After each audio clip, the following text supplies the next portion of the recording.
کرنے کی, تو میں ان سب کو ویلکم کرتا ہوں جو بھی تنقید کرنا چاہتا ہے. بہت اچھی بات ہے, ڈسکس کیجئے ہمارے کنڈکٹ کو اور ہمیں بھی کرنے دیجئے پھر.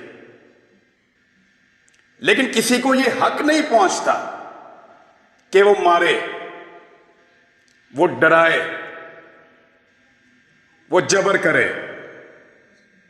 یہاں سب لوگ یہ بات کر رہے تھے کہ اکٹھا ہونا پڑے گا, یونٹی ہونی چاہیے. تو مجھے وہ سمپلی ایک دو لائنیں یاد آ گئی کہ جبر کا موسم کب بدلے گا, جبر کا موسم کب بدلے گا, ہم بدلیں گے تب بدلے گا, اور بدلے گا, ضرور بدلے گا.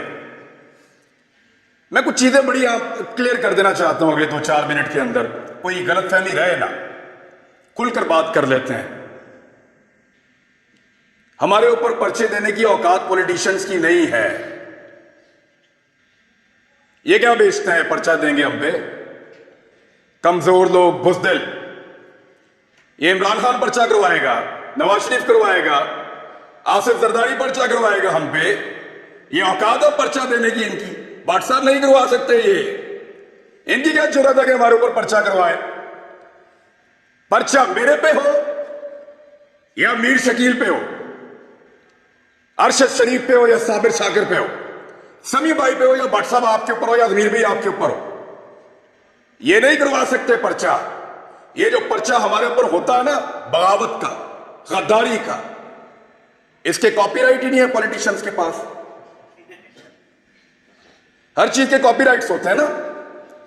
یہ جو ریاست سے بغاوت کا اور غداری کا مقدمہ ہے, اس کے کاپی رائٹ ان سیاستدانوں کے پاس نہیں ہے, وہ ان کے ابا جی کے پاس ہیں, پاکستان کی اسٹیبلشمنٹ کے پاس ہیں کاپی رائٹس.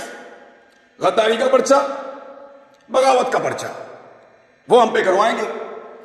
دنیا کے کسی ملک میں یہ پرچے نہیں ہوئے, کیونکہ سب ملکوں کو اس بات کا یقین ہے کہ اس ملک میں رہنے والے شہری اس ملک کے وفادار ہیں.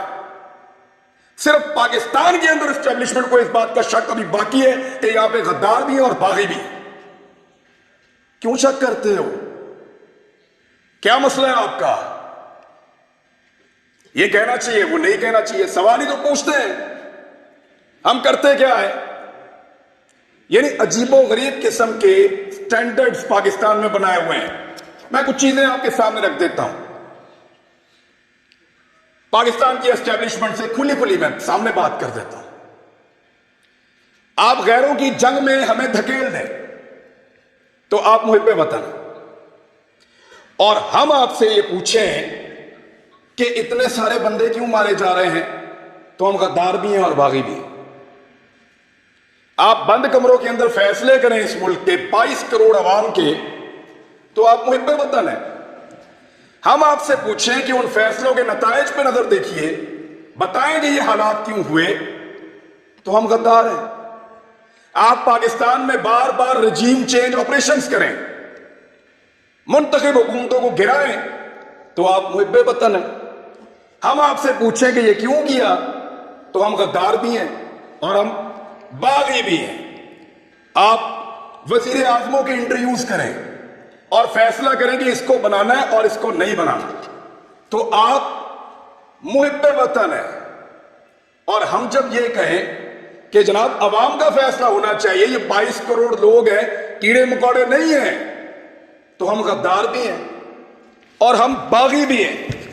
یعنی آپ بغاوتوں کے اور غداریوں کے مقدمے درج کروائیں جو پوری دنیا میں نہیں ہو رہے.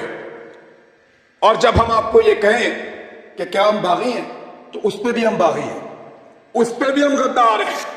یعنی عجیب و غریب قسم کا کرائٹیریا بنایا ہوا ہے.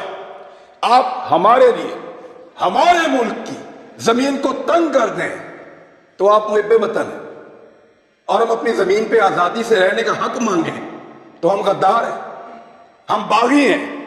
آپ خدا نخواستہ کبھی ہار بھی جائیں تو آپ محب وطن ہیں. اور ہم آپ سے پوچھیں کہ حضور والا یہ کیا ہوا تھا, تو ہم غدار ہیں, ہم باغی ہیں. آپ کسی ایک تجربے میں ناکام ہو جائیں تو آپ محب وطن ہیں, اور ہم صرف ناکامی کی نشاندہی کر دیں تو ہم غدار ہیں. ہم باغی ہیں, ہم ہنسیں تو غدار ہے, روئیں تو غدار ہے, بولیں تو غدار ہے, چپ رہیں تو غدار ہے, بات کریں تو غدار ہے, نہ کریں تو غدار ہے, ہم سوال کریں تو غدار ہے, جواب مانگیں تو غدار ہے, جواب نہ دینے پر ریئیکٹ کریں پھر غدار ہے. کیونکہ ہم پیدا ہوئے حضور غداری کے لیے. ہمارے گلوں میں نا تختیاں ڈالو اور ہمیں چکر لگواؤ پاکستان کے غدار لکھ کر, ہمارے ماتھوں پہ لکھو غدار, ادھر یہاں لکھو, یا گولی مار دو, ہمارے لیے وہ زیادہ آسان ہوگا. تکلیف ہوتی ہے. ارشد شریف نے کس کے لیے آواز نہیں اٹھائی تھی؟ آپ سارے گواہ ہیں. جس کو مار پڑی وہ اس کا شدید ترین مخالف ہونے کے باوجود کہتا رہا کہ غلط مارا. تو تکلیف ہوتی ہے نا. بٹ صاحب ناکامی تھی ہماری, اس کا ہم پہ اعتبار ختم ہو گیا. بٹ صاحب اس کو پتا چل گیا اب اس کا بوجھ نہیں اٹھا سکتے, وہ اس لیے ملک چھوڑ کے گیا تھا. انہوں پتا لگ گیا تھا تو گل اتنے ہوں, ہم پہ اس کا اعتبار ختم ہو گیا تھا. تکلیف ہوتی ہے, چپ کر کے نکل لیا. انہوں نے مذاق اڑایا اس کی تصویر دکھا دکھا کر, ہمارے اختلافات کو ہمارے خلاف استعمال کیا, ہمارے لوگوں کو تصویر بھیجی کہ یہ دیکھو بھاگ رہا ہے, فوٹو لگاؤ سوشل میڈیا پہ گندا کرو اس کو, بھاگ رہا ہے. اور بزدل نہیں تھا. بزدل ہوتا تو تمہارے ساتھ ڈیل کرتا, تم اس کی منتیں کر رہے تھے ڈیل کے لیے. روز اسے کہتے تھے کہ آؤ بات کریں, روز اسے کہتے تھے کہ آؤ سرنڈر کرو ہمارے سامنے. اس کے بچوں کو تھریٹ, اس کی فیملی کو تھریٹ. اکیلا تھا, اس کو پتا تھا سب کو اس نے اکیلے نے سنبھالنا, کوئی اور تو نہیں تھا اس کے ساتھ. جاؤ پوچھو اس کی ماں سے, میں مل کر آیا ہوں اس دن. ساری باتیں کرنے کے بعد, پورا حوصلہ دینے کے بعد, آخر میں وہ کہتی ہے کہ ارشد تو نہیں ہے نا, جو کچھ بھی ہو ارشد تو نہیں آئے گا. اب ہم پہ اس کا اعتبار ختم ہو گیا تھا, اسی قابل ہیں ہم پہ بھروسہ نہیں تھا اس کا, اس لیے وہ یہاں سے گیا. بزدل نہیں تھا, ہم ناکارہ ہو گئے تھے, ہم اس کو نہیں بچا پائے. میں ابھی تھوڑی دیر پہلے میں موٹر وے پہ آ رہا تھا, میں نے ایک ویڈیو ریکارڈ کی. مجھے اطلاع دی گئی کہ آپ اسلام آباد آئیں گے تو پکڑیں گے,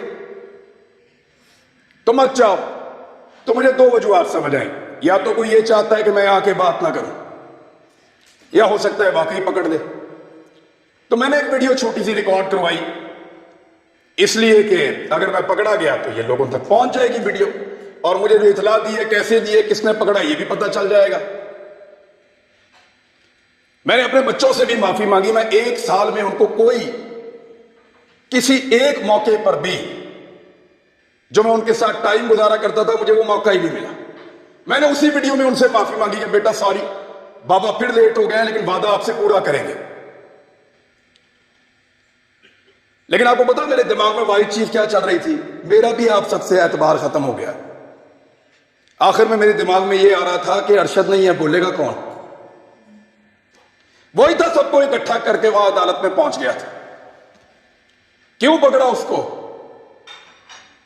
حوصلہ دیتا تھا, ڈٹ کر کھڑا تھا, ہر جگہ اس نے آواز اٹھائی اور پوری کوشش کی اس نے کہ یہ مشکل وقت گزر جائے. ابھی میں اس یقین کے ساتھ اندر جاؤں گا کہ ارشد پیچھے نہیں کھڑا ہوا. صرف یہ ایک کمی مجھے محسوس ہوئی ہے, وہ اس کمی کے ساتھ پاکستان چھوڑ گیا تھا. وہ تکلیف میں نے آج پہلی مرتبہ محسوس کی ہے کہ جب وہ یہ ملک چھوڑ کر جا رہا تھا تو وہ کتنا بے بس تھا, اور اس کا ہم نے مذاق اڑایا کہ فلاں فلائٹ سے نکل گیا, اس طرح نکل گیا, اس طرح بھاگ لیا. اس نے مجھے فون پہ بتایا, عمران تجھے پتا ہے میں کیمرے میں جان بوجھ کر مسکرا رہا تھا, وہ اس لیے کہ مجھے پتا تھا یہ میرا مذاق اڑائیں گے.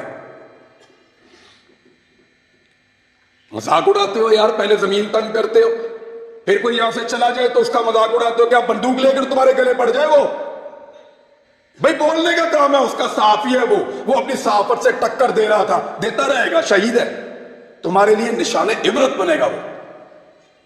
میں نے پہلے کہا تھا, آج پھر کہہ رہا ہوں, کہ تمہیں صرف مارنا آتا ہے، ہمیں اور بہت کچھ آتا ہے اور وہ ہم انشاءاللہ کر کے دکھائیں گے. صرف ہمیں مارنا نہیں آتا.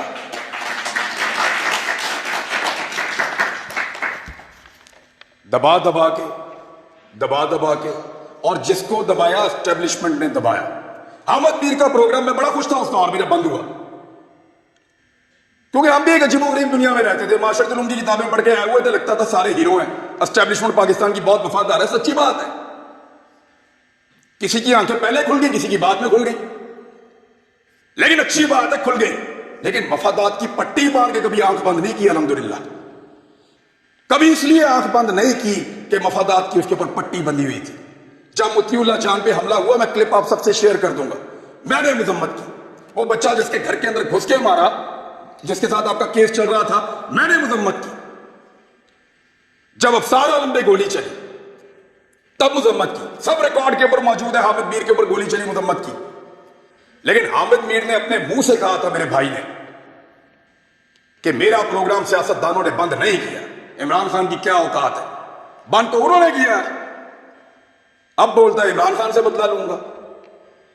اپنے مخالف کو پہچانیے،